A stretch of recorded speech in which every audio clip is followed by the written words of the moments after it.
nós temos o olhar da sociedade, o olhar de alguém que sentiu a necessidade em sua família de um amparo do Estado juiz e sentiu a recusa do Estado administração e teve que lutar pelo uso medicinal para fins terapêuticos. Nós estamos diante do Dr. Norberto Fischer, um engenheiro de produção, mestre em engenharia de produção da Universidade Federal de Santa Catarina, a gloriosa Universidade de Santa Catarina, e que é funcionário de carreira da Caixa Econômica Federal. Mas o seu principal currículo neste seminário é ser pai da Anne Fischer, primeira brasileira autorizada judicialmente a importar derivado da maconha para uso medicinal. Portanto, agora olhamos um olhar técnico e agora vamos olhar o olhar da sociedade como beneficiária dessa discussão ou como prejudicada por essa discussão. Com a palavra, o Dr. Norberto Fischer, por 25 minutos.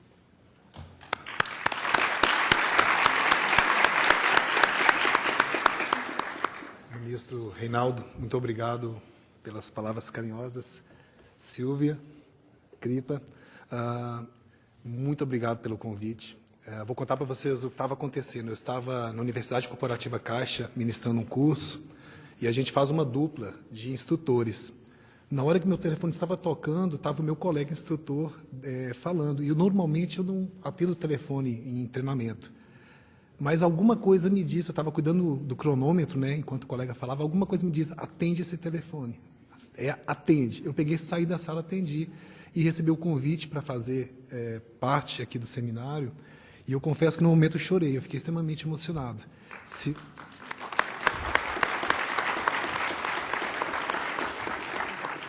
E eu fico bastante emocionado ainda da forma como eu fui citado, né? Porque assim, são deputados, ministros, doutores e o pai da Anne. Eu acho que é bonito, é um orgulho para mim, um cidadão comum, estar aqui hoje no STJ, dentro do STJ, podendo falar de uso medicinal da maconha e uso de medicinal de produtos proscritos. Só que vocês vão me dar licença, eu vou ficar de pé. Alô? Alô? Senão eu não consigo falar de maneira adequada. Essa é a Anne, linda, né, a Anne?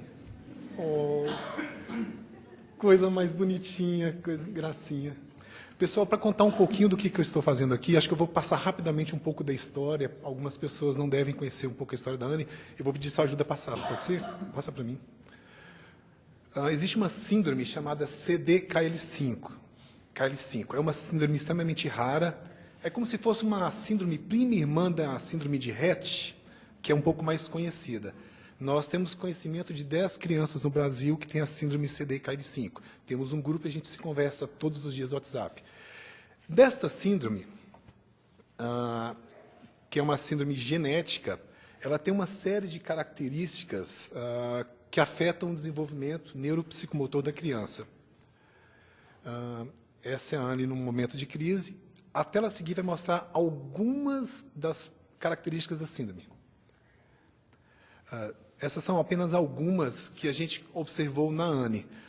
Das centenas de características da síndrome, a epilepsia de difícil controle, a epilepsia refratária, é uma das mais evidentes. O que é a epilepsia refratária? É aquela epilepsia que, quando você tenta tratar com medicamentos tradicionais, você não consegue sucesso. Você entra com um medicamento, 2 medicamentos, 3, 4, 5, 6, 7 medicamentos, e nada funciona. E aí a gente começa a chamar isso de epilepsia de difícil controle. Vamos adiante. Eu coloquei apenas alguns dos medicamentos que a Anne tomava, e a combinação entre eles também a gente chegou a testar. Vocês imaginam, assim, eu me lembro até hoje, uma das consultas com o médico da Anne, o médico virou para a gente e falou assim, olha, um medicamento é comum. 2 medicamentos a gente aceita. A partir de 3, já estamos com problema. Já não é tão normal assim.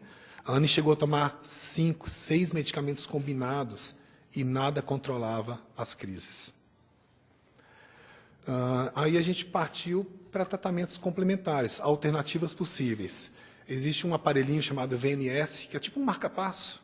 Ele é instalado aqui do lado direito, do lado esquerdo, sai um fio que vem no nervo vago e esse aparelhinho fica soltando pulsos elétricos que ajuda a controlar as convulsões. É como se fosse um fio terra, uma ligação para descarregar. Algumas situações ele tem um efetivo muito positivo para algumas pessoas. No caso da Anne, não surtiu efeito. Tem os tratamentos complementares, que aí você vai para fisioterapia, fonoterapia, a terapia ocupacional, tudo isso para dar condição do desenvolvimento para a criança. Agora segura um pouquinho aí. A Anne, até 4 anos de idade, a Anne conseguiu, apesar do atraso neuropsicomotor, ela conseguiu se desenvolver. Ela já estava começando a falar, ela acordava de manhã cedo, ficava em pé no berço e falava mamã, mamã, mamã, chamando a Catiele para mamar. E eis que as crises aumentaram um pouco mais. Ela passou a ter crises de 2 em 2 horas, sistematicamente, crises fortíssimas. E aí eu vou passar agora, só para poder fechar um pouco dessa história, aonde entra o canabidiol nessa história aqui, eu vou passar um videozinho para vocês, e o vídeo começa com uma crise, até vou pedir o pessoal do som, para deixar já o som do computador alto aqui, porque assim, já começa o filme, é um filme de 5 minutinhos, que vai contar um pouquinho da situação da Anne e do que foi essa luta de 3 anos com o canabidiol no Brasil. Você põe para mim o vídeo?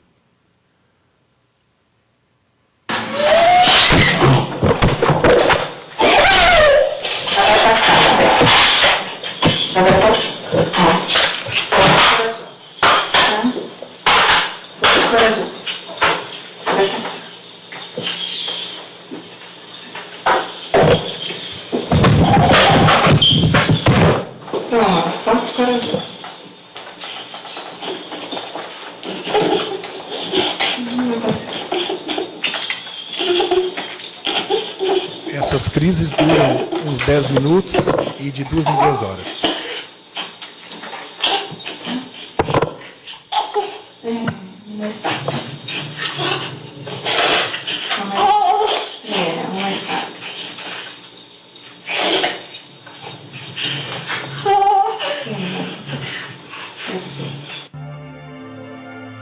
Eu ainda acho que eu tenho o direito de fazer isso por ela, mesmo sendo uma coisa ilegal.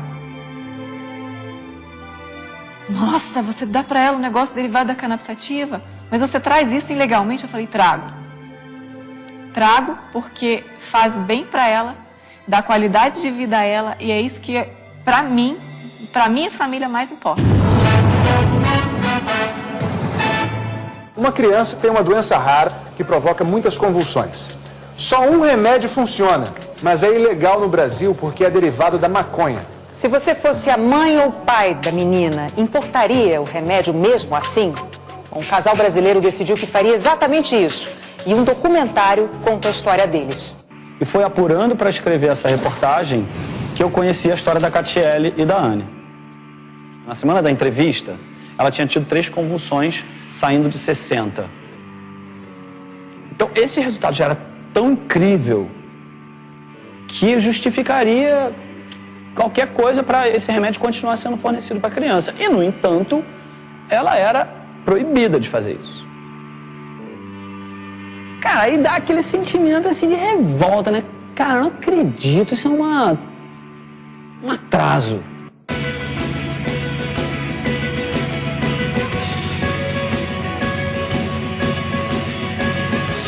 E a repercussão foi imediata.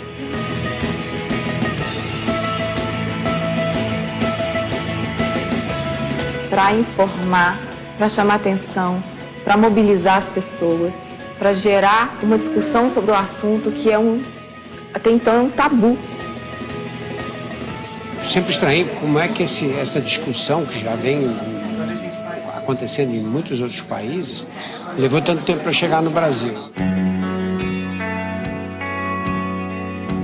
Veio o Fantástico, veio a Fátima Bernardes, veio a CBN, várias revistas, vários jornais querendo saber história, querendo publicar, e isso foi de uma ajuda enorme. O coração está batendo forte.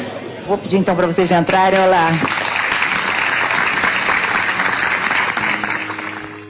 Na quinta-feira houve o lançamento do vídeo em São Paulo.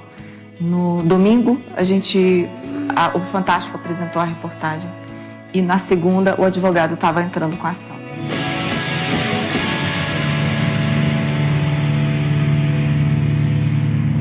Eu acredito que com isso, com essa exposição toda na mídia e com esse caminho trilhado, vai ficar bem mais fácil.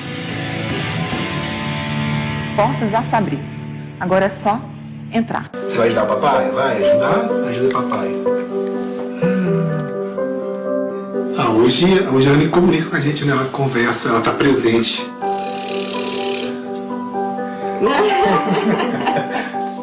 Minha princesa, cadê? Ai. A vida da Anne mudou muito. E a da família foi junto. A alegria voltou para casa.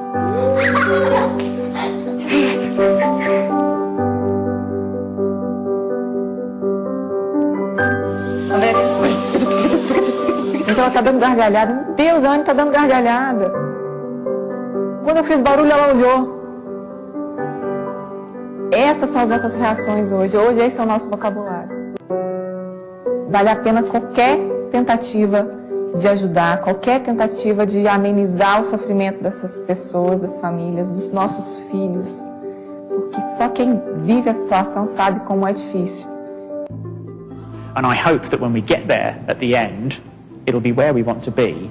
It will benefit the largest number of people in a safe and controllable and affordable manner.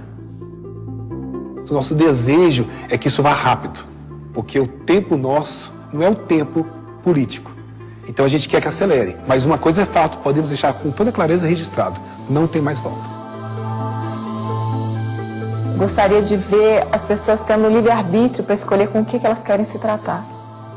É isso que eu espero para o futuro.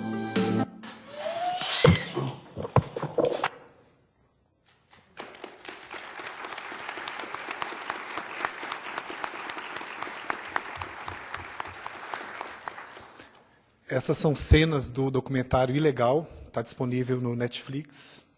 Catiele está aqui, minha esposa. Fica de pé.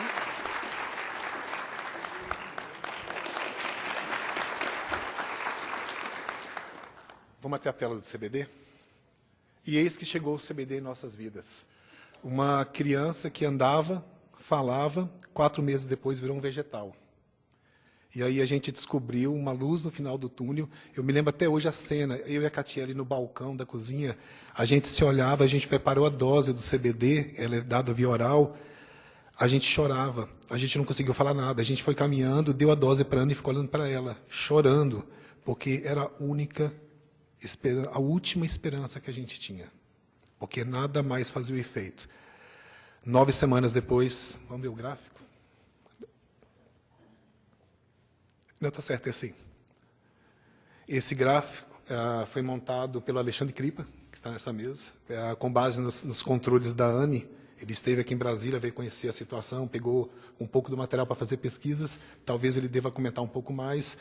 A Anne de uma criança que tinha 60 crises convulsivas clônicas tônicas por dia, depois de 9 semanas, passou a primeira vez na semana da vida dela sem nenhuma crise convulsiva. Por semana. Desculpa. 60 crises fortes por semana, passou para 0 depois de 9 semanas. Diz para uma mãe dessa que isso é legal, que não pode. Não adianta, vai usar. Vamos adiante. Conquistas e expectativas. O que aconteceu durante esses 3 anos? Vamos ver. Anne Fischer torna-se a primeira brasileira com autorização como liminar do Dr. Bruno Apolinari. Ele deu ganho de causa contra a Anvisa, então a Anvisa não poderia mais reter o medicamento da Anne. A gente tirou aquele peso da ilegalidade dos ombros e, graças a uma liminar judicial, passamos a estar regular. Em seguida, a gente fez uma movimentação popular, a gente conseguiu, lá pelo dia 11/10/2014, de 2014, que o CREMESP se posicionasse.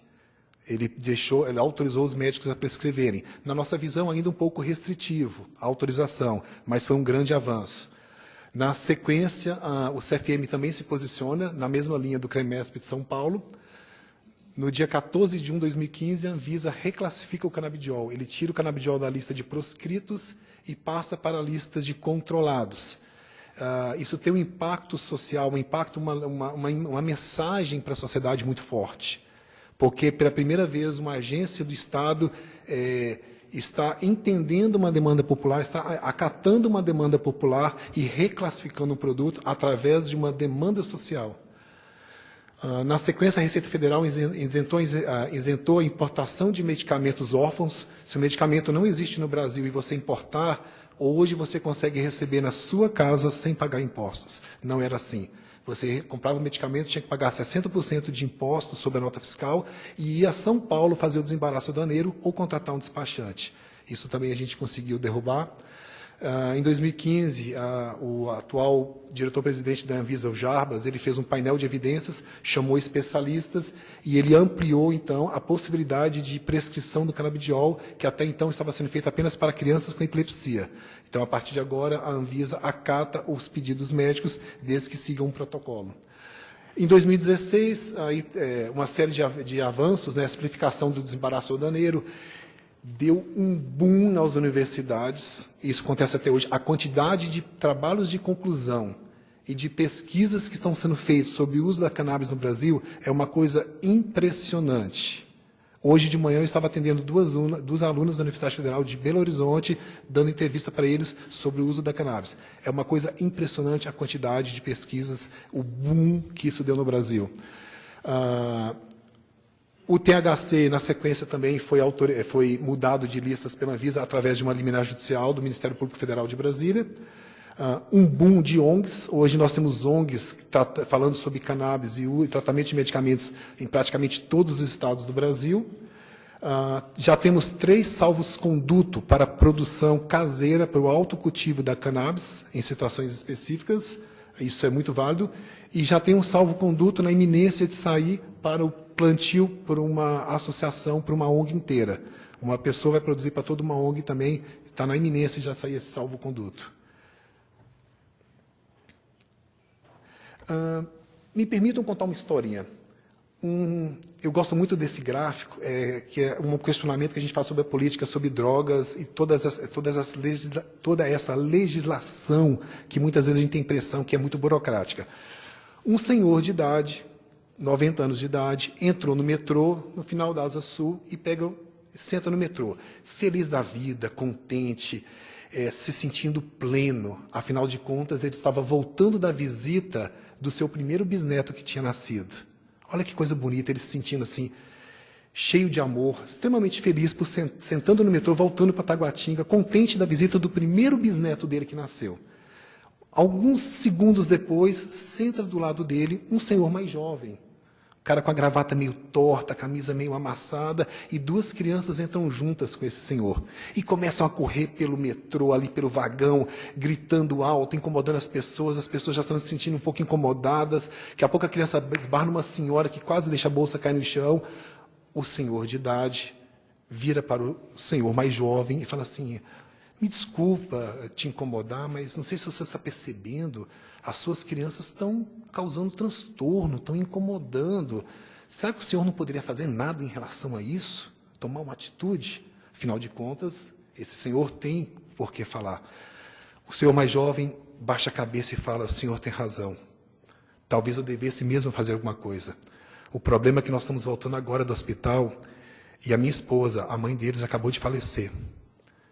Eu acho que eles não sabem o que fazer, e eu também não.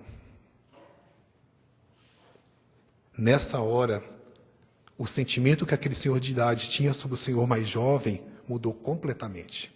Porque, na verdade, o que mudou foi o quê? Foi o paradigma, a maneira como a gente enxerga as coisas. Se nós continuarmos olhando a política sobre drogas no Brasil com o paradigma da criminalidade, qualquer avanço que a gente venha a ter será um avanço que nós vamos ter o sentimento que avançou pouco e que continua burocrático ainda.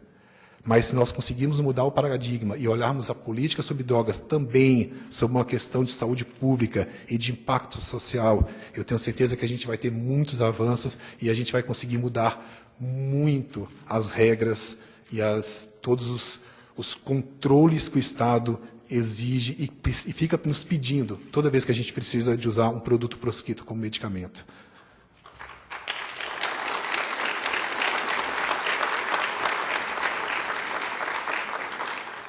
Já fazendo um fechamento, em relação à política, eu acho que a gente precisa rever a política sobre drogas, sobre o paradigma de saúde pública e seus impactos e reflexos na sociedade. Foi o que eu acabei de falar. Sobre a sociedade em si, e já está em andamento via judicialização, nós precisamos regular o plantio com foco em pesquisas. Quinta-feira eu estive na Anvisa conversando sobre isso, e a equipe técnica da Anvisa, sempre muito positiva, muito proativa, eles estão tentando se assenhorar do conhecimento para que, no momento político oportuno, saia alguma regulação. A gente precisa acelerar isso. A gente precisa urgência, a gente precisa do protagonismo. Não dá para ficar esperando que os órgãos públicos façam as suas regulações. A gente precisa que acelere, porque a população já está fazendo. Regular o plantio nacional por ONGs e para seus associados e regular o autocultivo também. As ONGs já estão plantando de forma irregular. As pessoas já estão fazendo o autocultivo. Se os órgãos públicos demorarem demais para criar as suas regulações, quando sair a regulação, pode ficar totalmente incompatível com o que as ONGs já estão fazendo. Dificilmente a ONG vai mudar o seu procedimento para tentar se enquadrar num novo paradigma que for lançado. Então é preciso que os órgãos públicos acelerem, porque está sendo feito.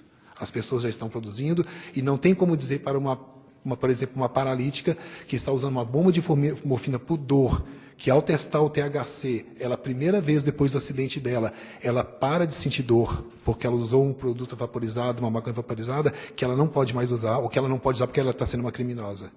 Ela não vai deixar de usar. Isso é muito forte. Então, nós precisamos protagonismo do Estado. Não dá para ficar esperando.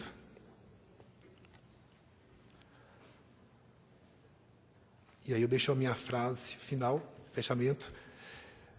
Se a gente mudar o comportamento, com certeza a gente vai ter alguns avanços. Mas se a gente conseguir mudar a forma de pensar, começar a olhar de uma maneira mais humana para a situação, eu tenho certeza que a gente consegue transformar o Brasil. Obrigado.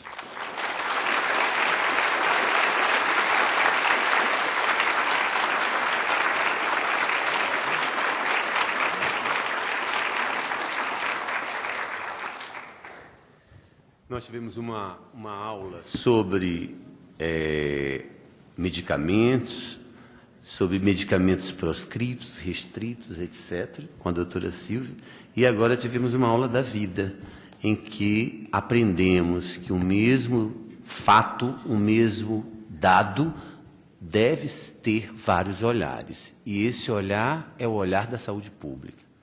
Daí porque, doutor Norberto, a sua contribuição não é apenas uma contribuição de um pai que luta em defesa da vida de sua filha, mas é uma contribuição do olhar da sociedade, com a necessidade de que algo que tem um olhar de criminalização, algo que tem um olhar de pesquisa em outro setor, mas algo que tenha um olhar efetivamente de mudança para o bem da humanidade. Por isso, nossos aplausos e nossos elogios.